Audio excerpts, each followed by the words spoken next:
My biggest website mistake was allowing my designer to convince me to leave WordPress for another platform early in my business. Ever worry about making mistakes in your coaching business? Or maybe you're terrified you'll get something wrong. First off, don't panic. Everyone makes mistakes. Second, you are in the right place.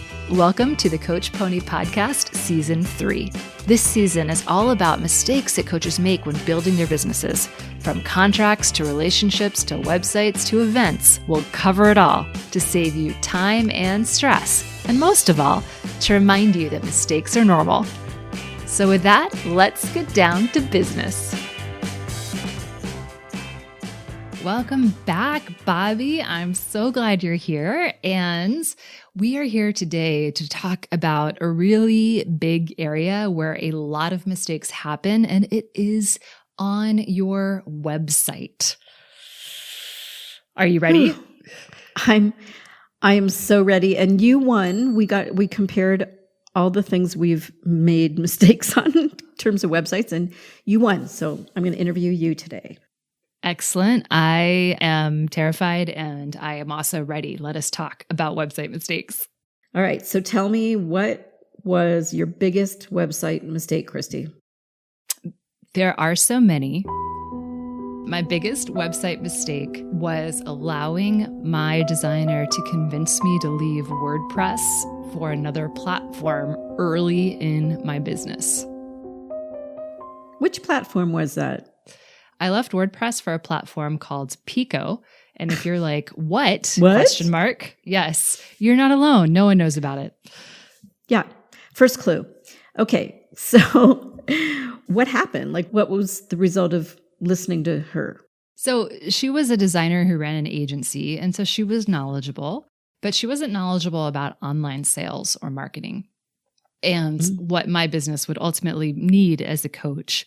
So I came to her with a problem, and my problem was WordPress really confuses me. So this was way back in like 2013. Oh. And there wasn't a lot of help for WordPress. It was much more difficult to use as a newbie than it is today.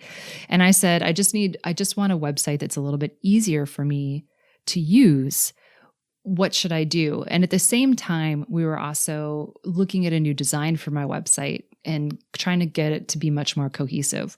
So she said, oh, well, I can help you. Let's just move you off WordPress to an easier platform. And when you edit your website, it'll be like you're just editing the front.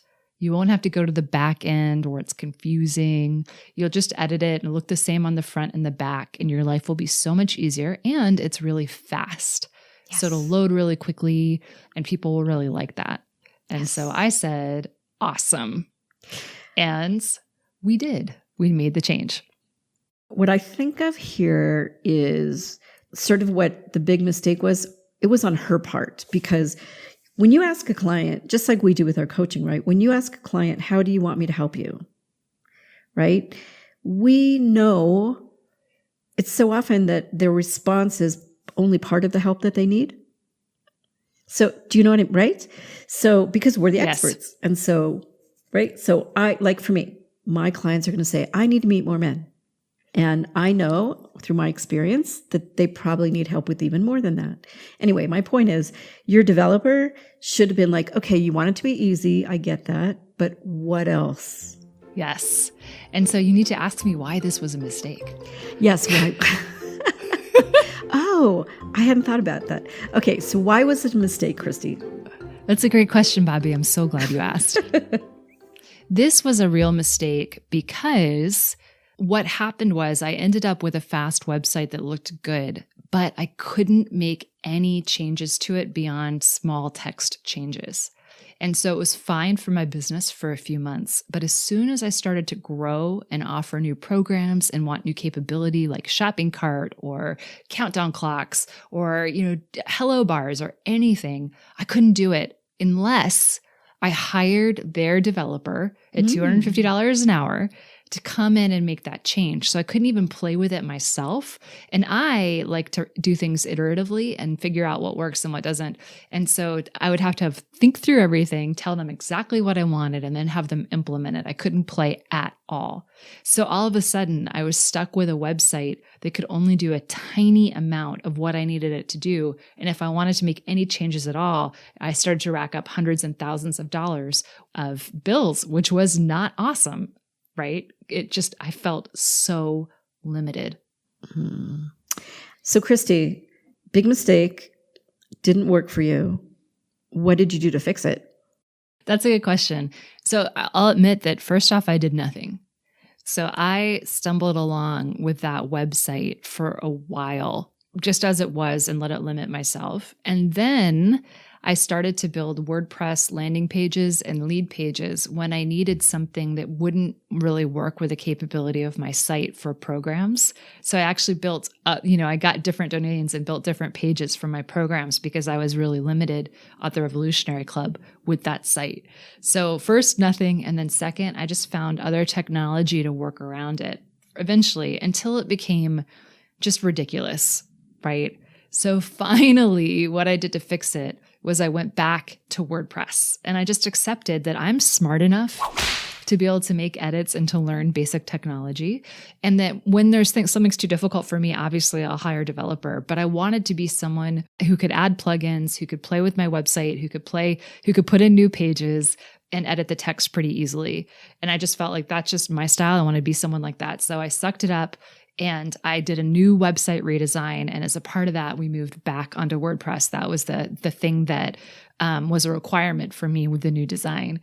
And what I thought about was like, where is my business going? And that really pushed me to be like, my business is going much bigger. And just this site, while good, and if I stayed just as a private coach and didn't have any other programs, would have been fine. It just wasn't enough. And so I thought, let me work towards my vision. Let me focus on my vision and let my vision help me get over my fear of technology, because I actually really dislike technology. Technology stresses me out. And it's one of my least favorite things. And one of the things that's given me the most pain, especially back in the day when I was a newer coach. Well, hello there. Like now I know how to do all sorts of things. I still find technology stressful, but my expertise, my knowledge pool is so much bigger. But back then it was just so difficult. And I was like, okay, but don't be the person who's going to let the fear or the discomfort make your decisions. Be the person who's going to let the vision and the goal and the long-term plan make your decisions, and like let yourself have faith that you're going to rise to the occasion. So that's what I did. It was an awesome 3-step process. Do nothing, be lazy, find workarounds, and then ultimately like solve the real problem. That is brilliant. I mean, seriously, what you just said is the idea of making that progress. And really, so you got a new designer, right? A new developer, right? I went back to the same designer, but I used a new developer. Yeah. And you learned more. So you finally took responsibility, which, I can vouch for the last 8 years. I can vouch about your techno dorkiness. Check out these muscles. And your stress. I can vouch. But yeah, you went to a different developer. You learned enough to be able to give that developer the right direction, right? Yes. Yeah. I was much more cognizant of what I needed my website to do. And that helped out a lot. I didn't know anything when we switched the website from WordPress to Pico. I didn't understand at all what I was losing versus what I was gaining. And if I had, I would definitely not have done it. But yeah, I was able to be much smarter the second time around and to really ask for what I knew the website needed in terms of performance and customization. Yeah. And it's a process like everything we do, right? With creating our businesses. So I just want to say I did 4 websites in the past like dozen years. I've done this like 4 times. So I really do think I win. I'm just saying. Okay. So fair enough. Okay. What was the good thing? We talk about how mistakes are good, right? There's advantages to making mistakes. So what was good about this one?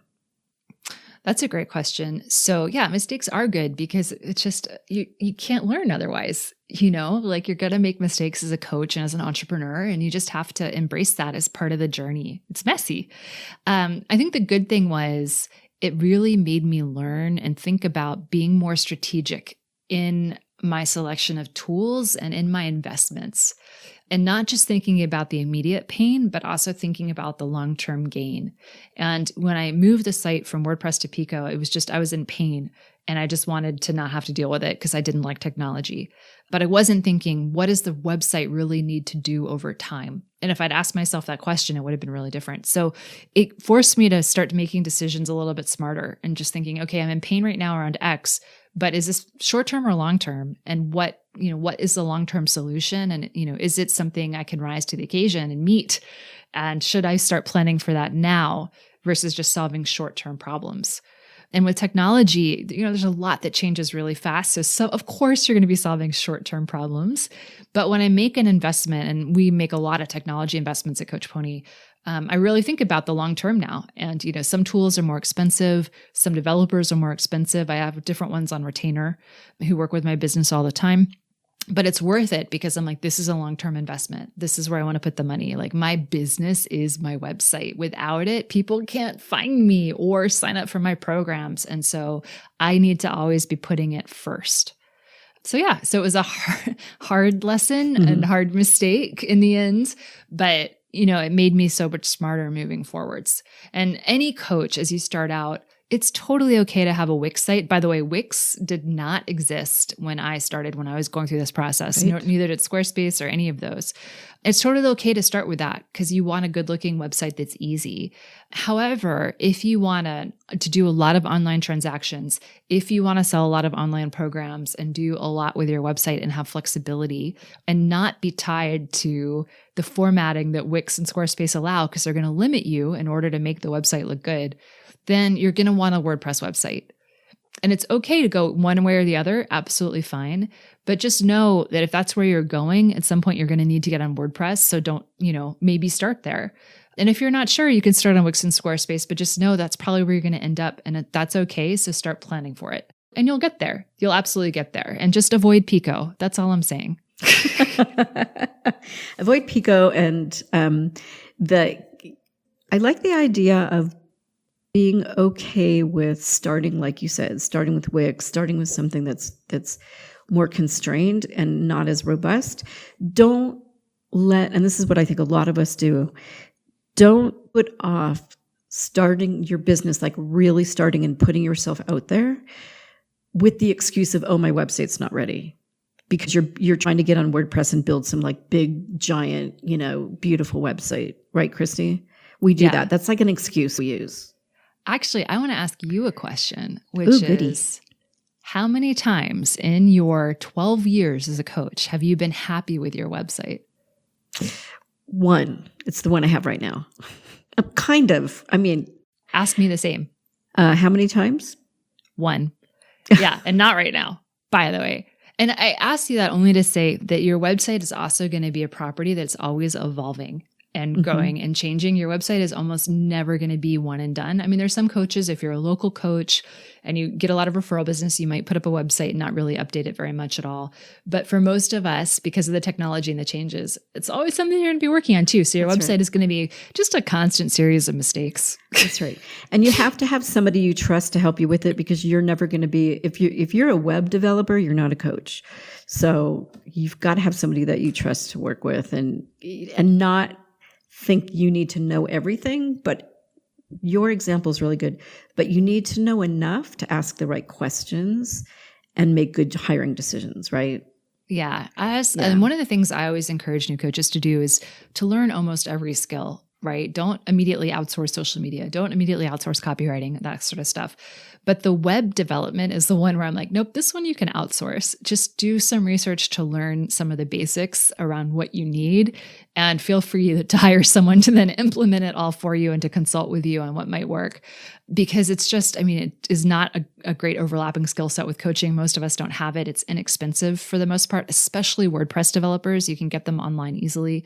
And it's well worth the time and stress to have an expert deal with this for you for the most part.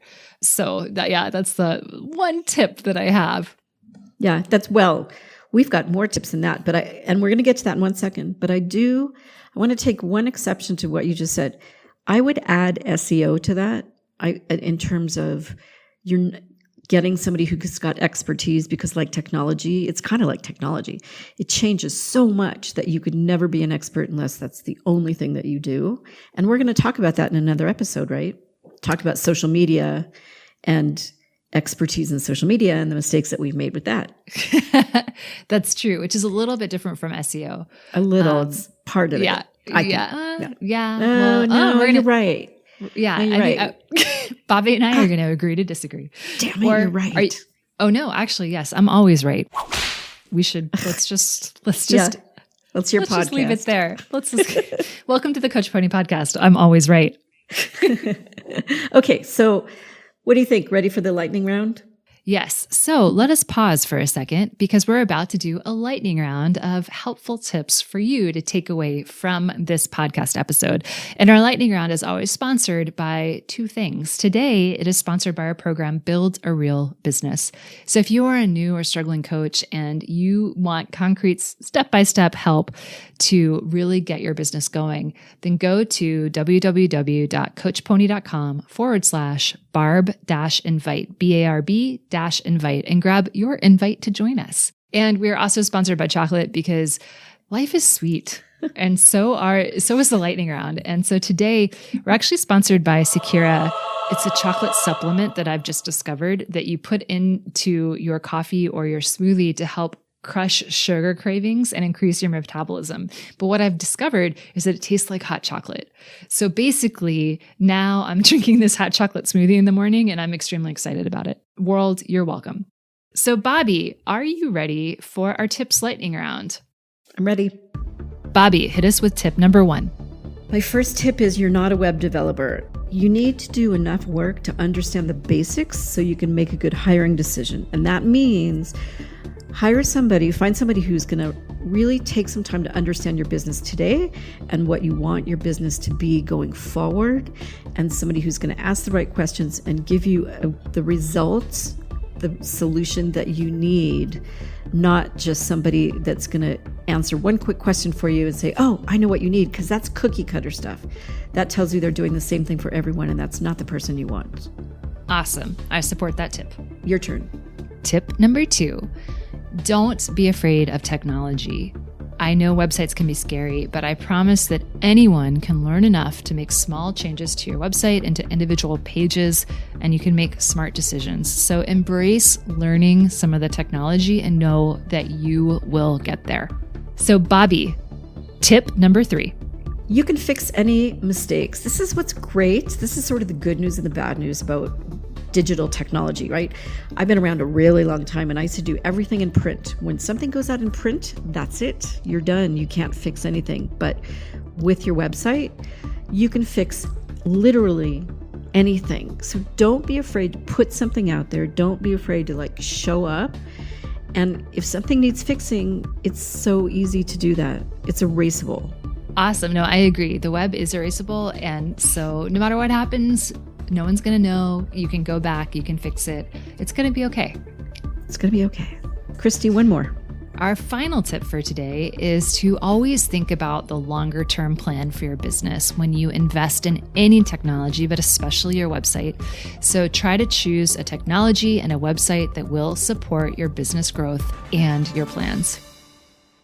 And that's it. Bobbi, we made it. We made it to the end of the website episode, and neither of us is drunk. That's excellent. That's really, or eating chocolate at this moment, but soon. But soon, always soon. Bobbi, thank you for joining me today, as always. And we like to, of course, be super cheesy when we end this season of the podcast, these episodes. So are you ready, Bobbi, for our close? I'm ready, but honestly, I don't think it's so cheesy. But okay, go. Okay. I'm ready. Remember, you can't be great without making mistakes. All right.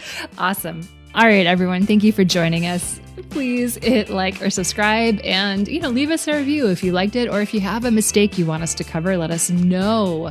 Email hello@CoachPony or just say hello. And with that, we will see you in the next episode. Bye, Bobbi. Hasta luego. Thanks so much for listening. If you loved this episode, hit subscribe and leave us a review. We appreciate you. And if you know another coach who could really benefit or is struggling, feel free to share the podcast with them. Finally, if you want to avoid more mistakes in your business, then please, for the love of chocolate, join Build a Real Business, our comprehensive program to help you find happy paying coaching clients. It's the step-by-step training and real live support that you need to build a coaching business that you absolutely love. You can find more information over at coachpony.com/barb-invite. That's coachpony.com/barb-invite. I can't wait to help you, and I'll see you next time. Saddle up, let's ride.